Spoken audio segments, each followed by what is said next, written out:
વિધાનસભાની 9 બેઠકોની પેટા ચૂંટણીમાં કોંગ્રેસે ભાજપની 3 બેઠકો આંચકી લીધા બાદ રાજકોટ બેઠક પર પણ જીત શક્ય છે એવા સૂરો રાજકોટના આગેવાનોએ વ્યક્ત કર્યા હતા. કોંગ્રેસમાં ટિકિટના દાવેદારોની સંખ્યામાં પણ વધારો થયો છે. પ્રદેશના નિરીક્ષકો તરીકે વિરમગામના ધારાસભ્ય ડોક્ટર તેજશ્રીબેન પટેલ તથા અમદાવાદના પૂર્વ મેયર હિંમતસિંહ પટેલે રજૂઆત સાંભળી હતી.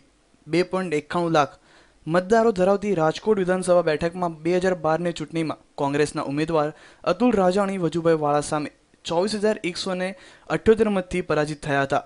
આ બેઠકમાં જ્ઞાતિ સમીકરણોમાં 90,000 પાટીદારો, 43,000 લોહાણા, 45,000 બ્રાહ્મણ, 27,000 જૈન તથા 75,000 દલિત અને લઘુમતી સમાજના મતદારો છે. નિરીક્ષકો તેમનો અહેવાલ આવતીકાલે પ્રદેશ પ્રમુખ અર્જુન મોઢવાડિયાને સુપરત કરશે. Bureau report, news online.